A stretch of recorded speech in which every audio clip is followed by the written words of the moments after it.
Vacuum heart में कैसे वही बढ़ेगा? अनंत की बात करी है ना मैंने, वही। अगर आपके वैक्यूम बढ़ गया ना, फिर ये वाली बातें बदल जाएंगी आपकी। भैया मेरे अंदर से सब कुछ ना बदला ना हुआ ना है, ना लेकिन ना, ये परिस्थितियां बदल जाए। आपके पीछे ना वो पानी का नहीं नहीं नहीं नहीं, ये जो पावर है ना सेंट्रल हार्ट की, ये बहुत कुछ बदल देती है, इसका अंदाजा भी नहीं है आपको, अभी अंदाजा नहीं है। बस हाँ, भैया बदल दो घंटे सिनारियो तो। चेंज हो जाता है, पूरा सीन ही बदल जाता है, नजरिया, सोचे सब बदल जाती है। आप करते ही लालच है नहीं हो। ना और हमारी इसका। सोच के अनुसार वातावरण तैयार होता है। हार्ट को चेंज करने के बाद मेरा दिल किया मैं फिर ऊपर चले जाऊं, भैया की परवाह से यानी बंद हो गई। चलिए, लालच की। फोकस करेंगे हम। सबसे पहले हम फोकस करेंगे श्री माता जी के श्री चरणों की ओर, जो हमारे सामने मौजूद हैं, हमारे ही हृदय में, सेंट्रल हार्ट में।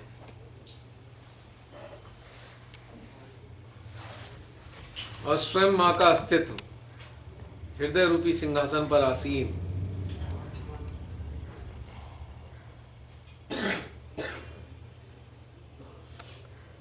और हमारी ध्यानस्थ अवस्था में हमारे ही हृदय में उपस्थिति।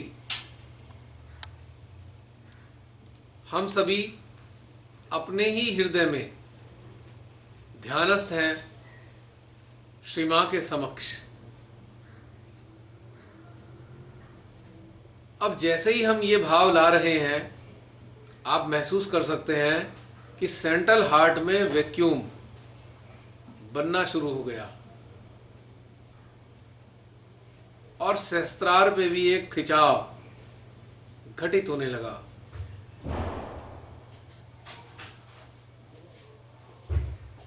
दो तीन मिनट तक हम दोनों स्थानों पर होने वाले इस खिंचाव को और वैक्यूम को महसूस करेंगे पहले।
देखिए, खिंचाव बढ़ रहा है दोनों स्थानों पर, और हमारी चेतना भी इन दोनों स्थानों पर खिंचाव को अनुभव करने में केंद्रित हो गई है, सेंट्रलाइज हो गई है, फोकस्ड हो गई है।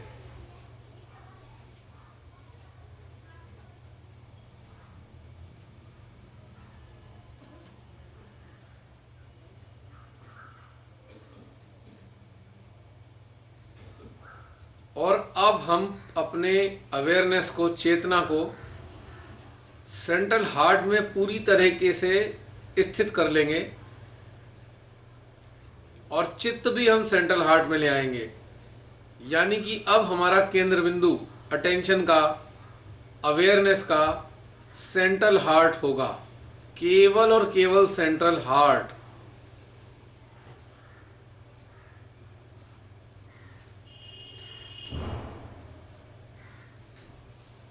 और अब इसकी वैक्यूम को बढ़ाने के लिए एक कार्य करने जा रहे हैं हम सभी, वो है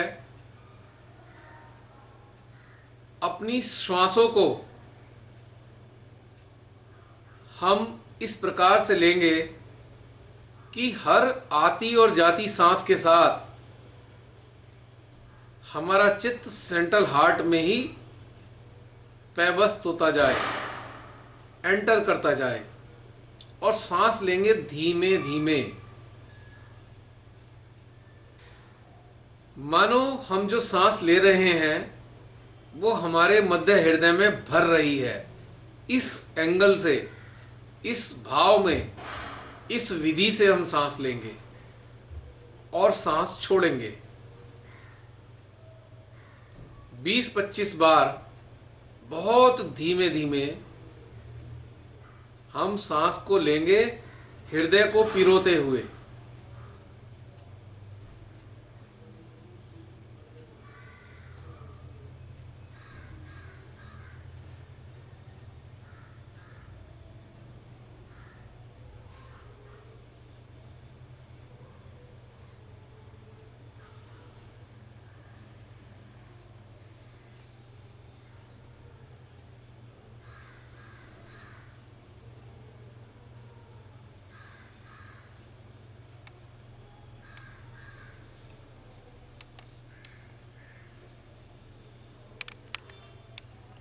और सांस लेते लेते सांस को छोटी करते जाएंगे, स्मॉल स्मॉल स्मॉलर स्मॉलर।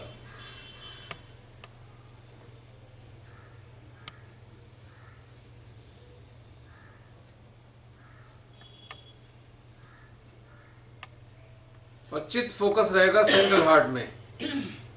सांस छोटी होती जाएगी और हमारी चेतना और चित्त हमारे सेंट्रल हार्ट में धंसते जाएंगे इस विधि से।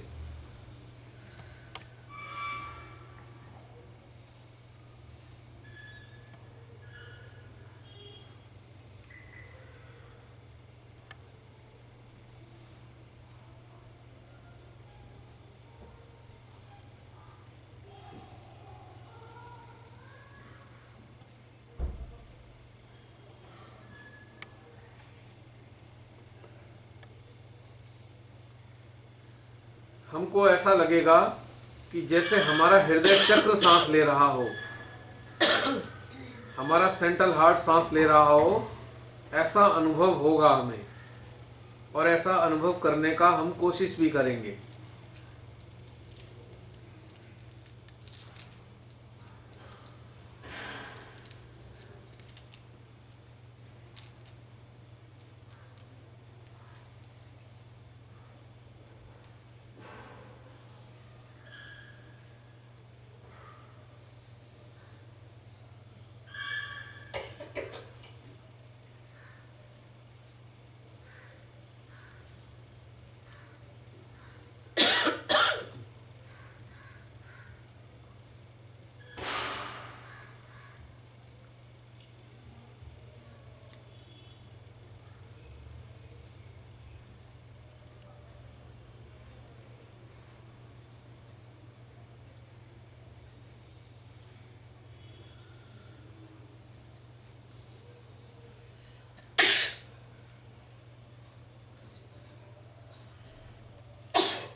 अब हम सांस को अंदर भरेंगे और कुछ सेकंड के लिए रोक लेंगे, 20-30 सेकंड के लिए।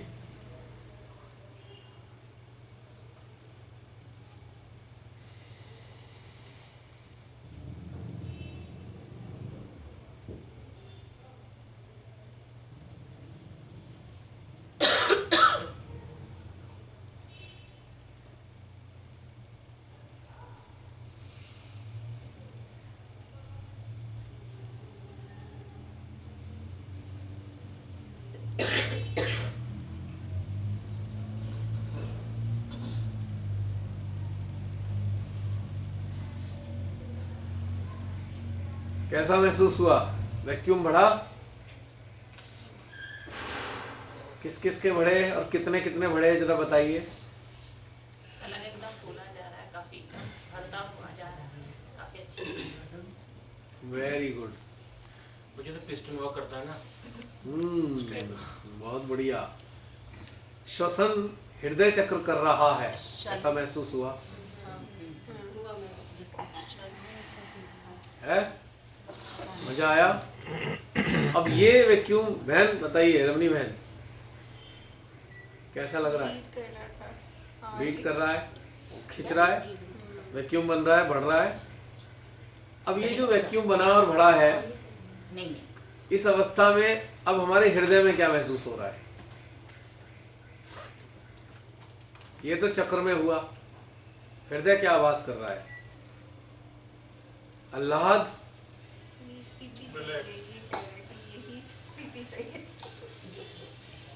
महसूस कर रहा है, एक जॉय।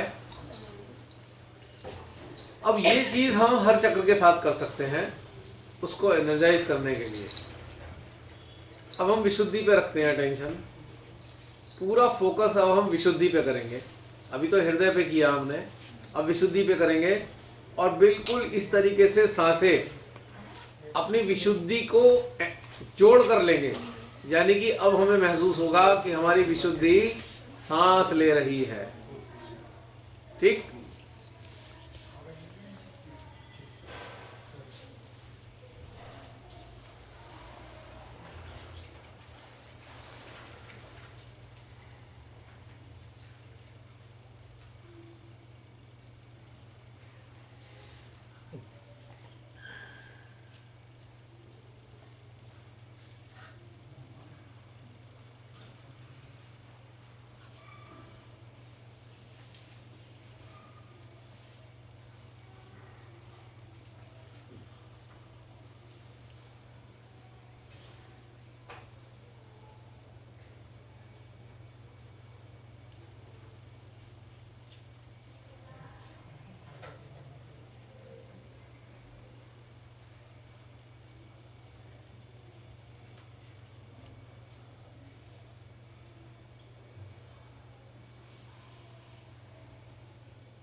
महसूस हुआ?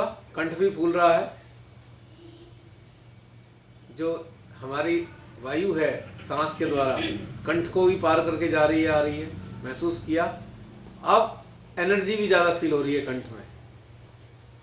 ये जो प्रोसेस है, अगर हमें लगता है कि हमारे किसी चक्र में प्रॉब्लम है या उसको शक्ति देनी है, तो हम इस प्रक्रिया से भी हम उसको चक्र को सशक्त बना सकते हैं।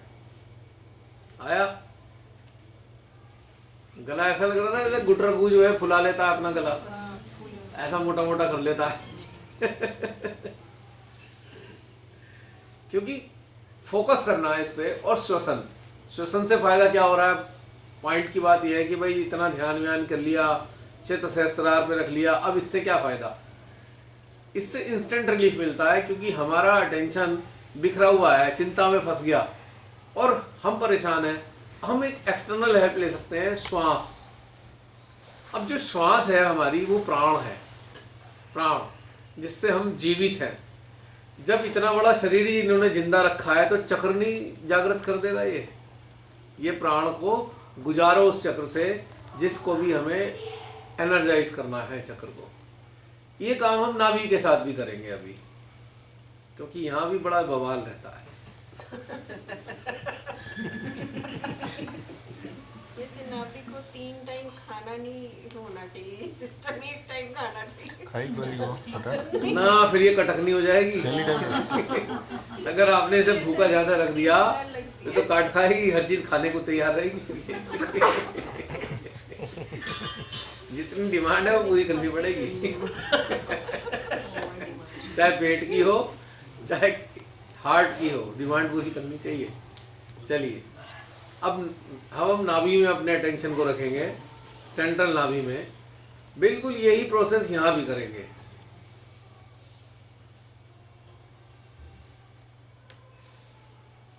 फोकस सेंट्रल नाभि में, हाँ, नाभि में, और श्वसन उसके साथ अटैच कर देंगे नाभि को।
आया एहसास नाभि में, लेकिन यहाँ हलचल कम है विशुद्धि और सेंट्रल हार्ट के मुकाबले, है ना। कंजेशन है ना बड़ी सारी चीजों का यहाँ। कुछ खाया पिया नहीं, खाने पीने से संबंध नहीं है इसका, वैसे इसका संबंध हमारे इमोशन से है। बहुत ठंडा हो रहा है। Lots of emotions. मेरे तो Cool, ऐसे ठंडा ऐसा cool, very, very मैंने बोला था ना, पल्सेट कर रहा है तो ना, हारे। पल्सेट कर रहा है, हाँ। लेकिन इतना नहीं कर रहा है जितना विशुद्धि और सेंट्रल हार्ट कर रहे थे। मध्य हार्ट बिल्कुल ठंडा हो गया। क्योंकि एक बार को हम विशुद्धि को, ये पूरा एरिया बहुत ठंडा है। अब एक बार को हम थोड़ी सेकंड के लिए साक्षी हो जाते हैं। हृदय में भी हम फोकस करके आदिशक्ति की माँ, आदिशक्ति उसके जगदम्बा के साथ भी जुड़ जाते हैं और फील करने लगते हैं, क्योंकि ये तो हमारा श्वसन का केंद्र है ही हृदय। एयर एलिमेंट यहीं मौजूद है, इसका सारा संचालन फेफड़ों का यहीं से हो रहा है, क्योंकि यहाँ सबसे ज़्यादा इसलिए होता है। फिर सेकंड विशुद्धि, ये गैलरी है, जो कुछ आएगा इस गैलरी में से ही होके आएगा, बाकी कहीं नहीं आएगा। लेकिन ये नाभि एक ऐसा क्षेत्र है जहाँ पे जमाने भर की चीज़ें दमित हैं, दमन है, बरीड हैं। ये समझ लिए शमशान घाट है, हमारी इच्छाओं का, हमारी बहुत सारी चीज़ों का शमशान घाट है, दफन है यहाँ पे। तो यहाँ पे जब ऊर्जा जाती है और इसको खोद खोद के निकालने में बड़ा टाइम लगता है, क्योंकि पता नहीं कब से दफन है।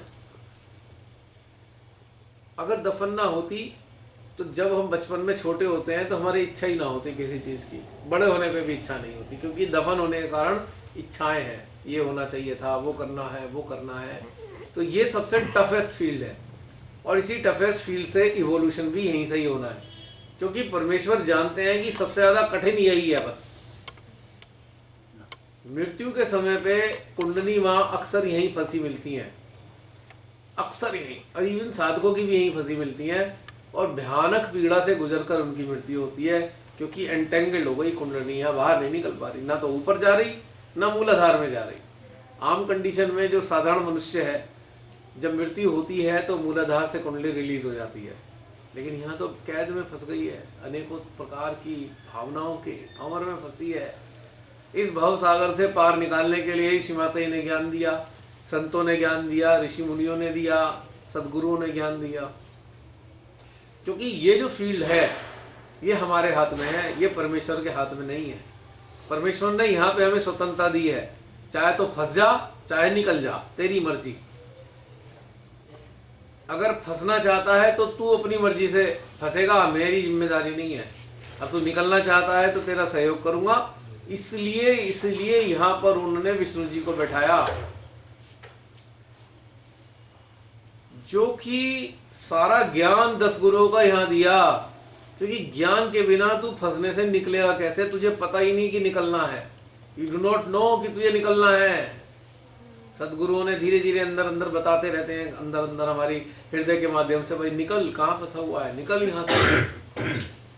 तो इतनी सारी चीजें उन्होंने नाभि में डाल रखी हैं। विष्णु जी कितने सशक्त देवता हैं ये आप जानते ही हैं, जिन्होंने अवतार ही लिए हैं, इतने बड़े देवता। और अब कल्कि के अवतार के रूप में श्री माता जी के अनुसार विष्णु जी ही आने वाले हैं, या आ चुके हैं, या आ रहे हैं, पता कुछ नहीं इनका। आ रहे हैं कि आ चुके हैं कि आने वाले हैं, मालूम नहीं।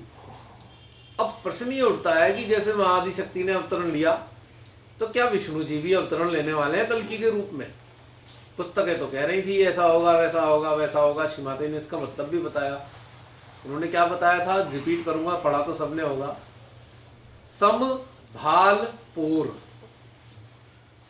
ये भाल 2 हिस्सों में डिवाइड होकर यहाँ पर सेंटर से डिवाइड कर लीजिए, आधा आधा, ये हमारा भाल क्षेत्र है। सम भाल, जहाँ भाल जो है, ये जो माथा है, बराबर बराबर डिवाइड हो जाता है, सम अवस्था में आ जाता है। पुर, एबोर्ड, स्थान, तो यहां से कल्कि देवता जागृत होंगे, और वो जागृत होने के बाद कहाँ रहेंगे? सहस्त्रार उनका रेजिडिंग प्लेस होगा। जागृत यहां से होंगे, यानी कि जन्म यहां से लेंगे और रहेंगे यहां पर। इसलिए उन्होंने क्या मंत्र में डाला? श्री कल्कि साक्षात, क्योंकि माँ है वो कल्कि भी, तो इसलिए वो सहस्त्रार से नीचे रहने वाले नहीं है, जन्म कहीं से भी हो जाए। और जब ये जन्म होगा तो साधक का क्या स्थिति बनेगा, सोचिए। यानी कि साधक का जो चेतना और चित्त होगा वो इतना सशक्त हो जाएंगे कि जिस खराबी पे चित्त डाल दिया वो जल के भस्म हो जाएगी खराबी। ये उनकी शक्तियां उस साधकों के भीतर होंगी। और श्री माता जी से एक बार पूछा था उन्होंने, किसी सहजी ने बाहर के विदेश के, कि श्री माता जी जब कल्कि आएंगे तो सहयोगियों का क्या होगा? She says they will be no more, यानी कि सहजी नहीं रहेंगे, फिर वो कन्वर्ट हो जाएंगे। That will be the conversion. फिर उन्होंने पूछा कि माँ ये जो सहजी बैठे हैं, ऐसे ये जो सहजी हैं क्या इनमें से ही आएंगे? बोले नहीं, आने वाली जनरेशन होगी। आप लोगों की जनरेशन में से नहीं आएंगे। और ये काफी 20 साल 25 साल पुराना शायद उनका लेक्चर है। अभी कुछ दिन पहले ही दिखा था मुझे फेसबुक पे ये, तो उसमें क्वेश्चन आंसर है, वहां से कल्कि के बारे में कर रहे हैं। ये करते ही है हम, करते ही आ रहे हैं। नहीं चित से ये वाला काम भी तो आप करवाते ही है ना ग्रुप में, तो फिर ये भी सहजी तो ऐसे ही हुए नहीं? उस काल के सहजी 25-30 साल पहले जो माँ के सामने बैठे थे उनकी बात कर रही है माँ। उन्होंने कहा था माँ ये सहजियों से होंगे क्या? नहीं। ये नहीं है। आम साधारण लोगों से होंगे, ऐसे करके उन्होंने बोला है। तो कहने का मतलब यह है कि जो उन्होंने इंडिकेट किया वो तो है सो है, लेकिन हम क्या फील करते हैं? अब कल्कि का प्रभाव आपके अंदर है तो उसका प्रभाव का असर हमारे जीवन में कैसे लक्षित हो रहा है, क्या हमने कभी महसूस किया इस बात को? उनके हिसाब से तो फिर उन्होंने एक बात पूछा, हाँ बड़ी ब्यूटीफुल चीज पूछी उस सहजी ने, फॉरेनर ने। उसने कहा श्री माता जी कल्कि जब आएंगे तो आप कहाँ होंगे? तो श्री माता जी ने कहा I have to go, mother can not tolerate certain things, कि माँ एक बर्दाश्त नहीं कर सकती, इसलिए मुझे जाना होगा। जब कल्कि आएंगे तो मुझे जाना होगा। इसका मतलब वो आ चुके। क्यों नहीं टॉलरेट कर सकती?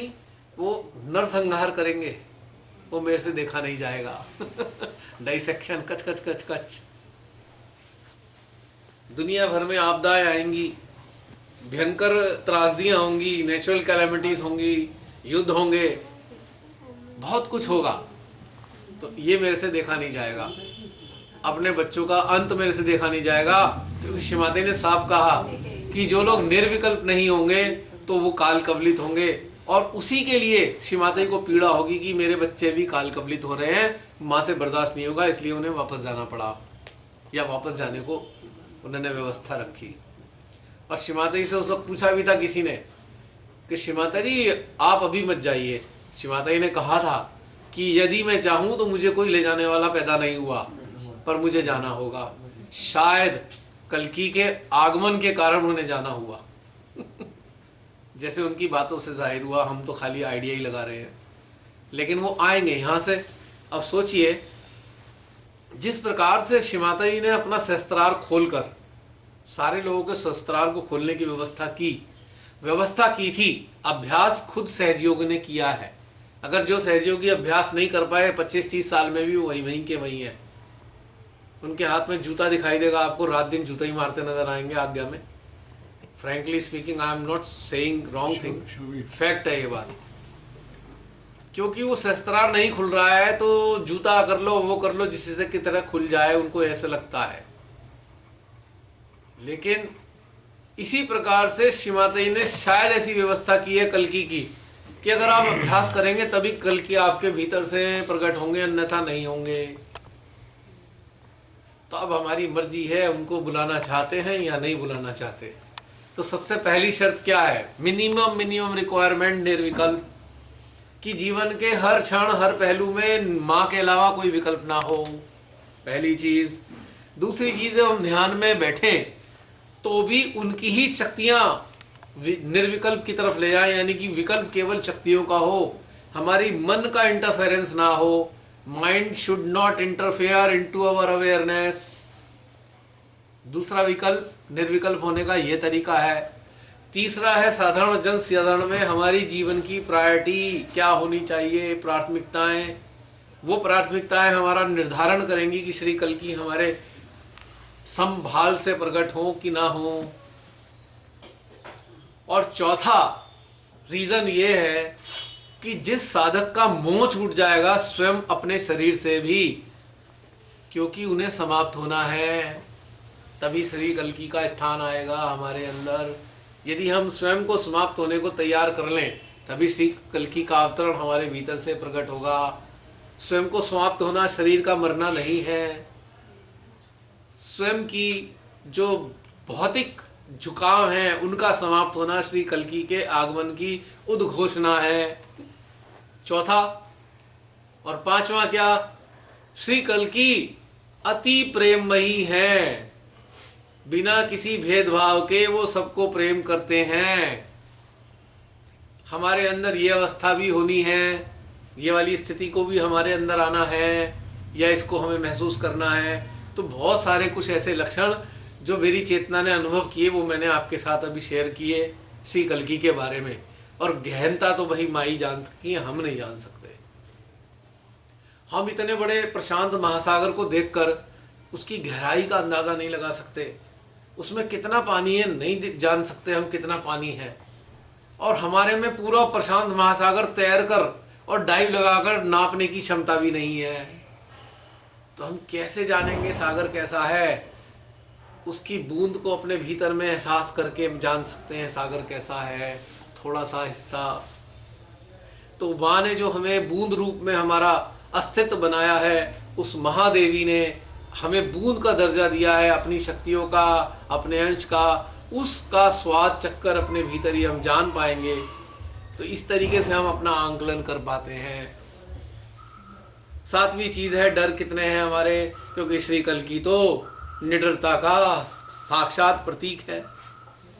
पर कल्याण के लिए उनका जन्म हुआ है, हमारे संभालपुर से निकलेंगे वो, तो हमारे फियर कितने हैं अभी ये भी निर्धारण करेंगे। श्री कल्कि के इनविटेशन का हम इनवाइट कर पा रहे हैं या नहीं उन्हें कर पा रहे हैं।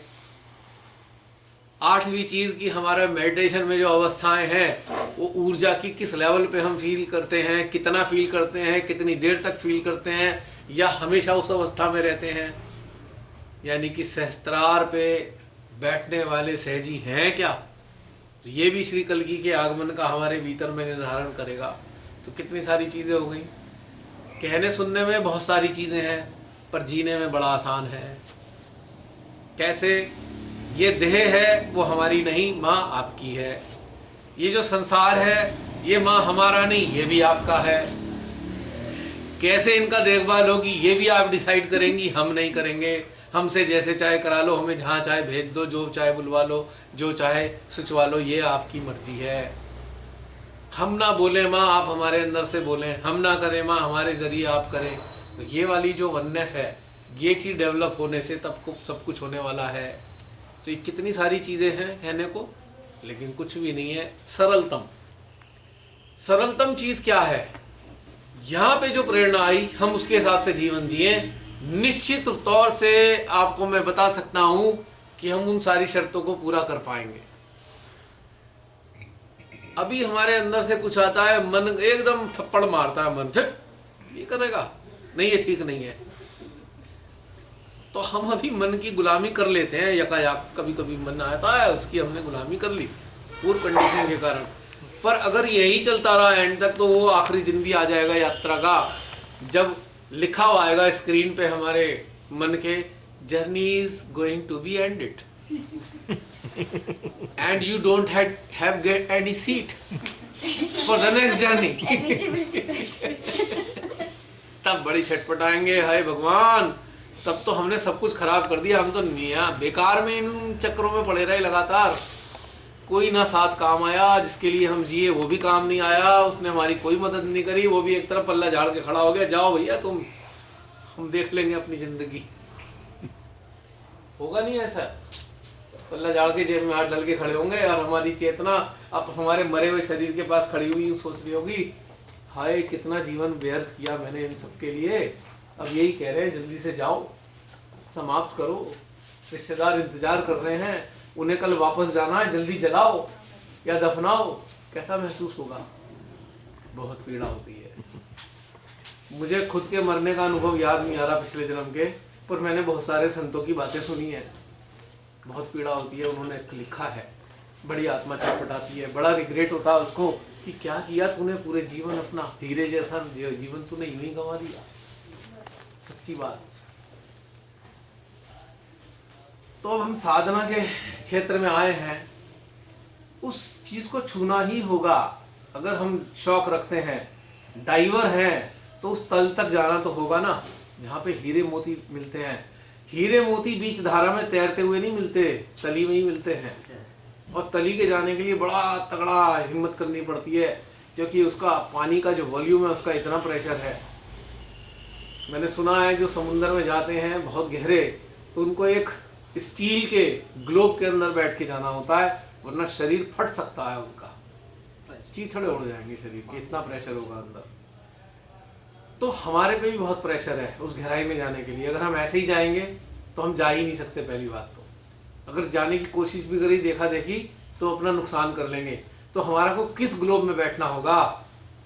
मात्र शक्ति के ग्लोब में बैठकर उस गहराई में जाना होगा, या उस ऊंचाई पे जाना होगा। आप देखिए, दो चीज कॉमन है दोनों जगह।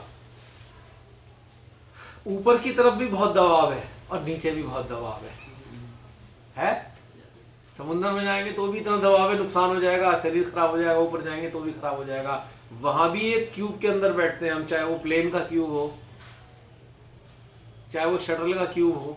और हम जब बहुत गहरे उतरते हैं कई 100 मीटर, तब भी हम उसे ग्लोब में बैठते हैं। यानी कि उन्होंने उपलब्ध कराया है अपना प्रेम, अपना वात्सल्य, अपनी शक्तियां, कि बेटा मेरे साथ रहो, मैं तुम्हें अनंत लोगों का घुमाऊंगी भी, अनुभव भी कराऊंगी, गहराई तक भी ले जाऊंगी और ऊंचाई तक भी ले जाऊंगी। लेकिन तुम्हें ये शर्तें पूरी करनी होंगी, तब मैं ऐसा कर सकती हूँ। एक बहुत ही सुंदर सी किताब थी राधा स्वामी मत की, दयालबाग आगरा। स्वामी जी महाराज पहले गुरु आत्म साक्षात्कारी थे। 5 साल की उम्र में उन्होंने ये ध्यान और ये पाठ वगैरह सिखाने शुरू कर दिए थे लोगों को, 5 इयर्स की एज में। उनकी एक किताब है अमृत वचन, सार वचन है बेसिकली उसका नाम। 800 पेज की है, पद्य में है सारी। और बड़े सुंदर तरीके से वो कह रहे हैं कि प्रभु ईश्वर जो है मनुष्य से क्या कहते हैं। मनुष्य एक टापू पर अकेला खड़ा है, परेशान है कि कैसे यहां से निकलूं। वो पुकार लगाता है भगवान से, है भगवान मुझे यहां से निकालो। तो ईश्वर गरुड़ बन के आते हैं, गरुड़। और ईश्वर उससे कहते हैं देख तू ऐसा कर, मैं तुझे पार करा दूंगा, बस तुझे मेरे पांव को कस के पकड़ना होगा, बाकी मैं संभाल लूंगा। तो हमारे पास तो ये आ गए चरण श्री माता जी के, कस के पकड़ के, और अपने आप को इनके बिल्कुल हवाले कर दें। फिर वो कहते हैं कि तू डरना मत ऊंचाई से, मैं तुझे संभाल लूंगा, बस तू मेरे पांव को पकड़े रहना। यानी कि जो हमें दिखाई दे रहा है इतनी ऊंचाई है, मत देखो उधर की तरफ, गिरने के भय को भी मुक्त करो, मैं सब संभाल लूंगा, कोई चिंता की बात नहीं। अब हम पकड़ते हैं ना, तो हम देखते हैं भगवान इतने ऊंचे आगे, गिर ना जाए, कहीं चोट ना लग जाए। लेकिन वो कहते हैं डोंट वरी। श्री माता जी वही बात कह रही है कि बेटा मेरे चरणों में आओ और अपनी सारी चीजों का त्याग कर दो, छोड़ दो, मैं सब संभाल लेती हूँ। कर्तव्य जो हम कहते हैं ना, हम कर्तव्य का पालन करना चाहिए। यहाँ पे एक ट्विस्ट है, हिडन ट्विस्ट। कर्तव्य का पालन कहाँ करना चाहिए, किस जगह हमें कर्तव्य का पालन करना है संसार के। एक एक्सक्लूडिंग चीज बता रहा हूं मैं, जो अभी तक आपने सुनी नहीं होगी, कि जहां पर मेरे हृदय की बात बता रहा हूं मैं, अंदर जो महसूस होती है, अंदर से क्या महसूस होता है कि कर्तव्य वहीं तक सीमित है जहां पे मेरा कार्य ना हो। जहां मेरा कार्य है तो सारे कर्तव्य निर्मूल हो जाते हैं और वो कर्म में परिवर्तित हो जाते हैं, जो केवल मेरी तरफ आने का ही रास्ता बताते हैं। जहां कर्म है वहां कर्तव्य निर्मूल है और कर्म एक ही है, ईश्वर का सानिध्य, ईश्वर की तरफ चलना, ईश्वर की अनुभूति करना, केवल यही कर्म है, बाकी सब कर्तव्य है।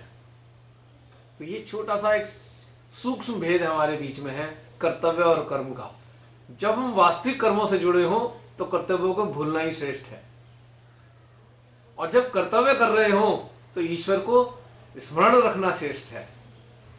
दोनों अपोजिट चीजें लेकिन एक सी है। क्लियर हो गई पॉइंट?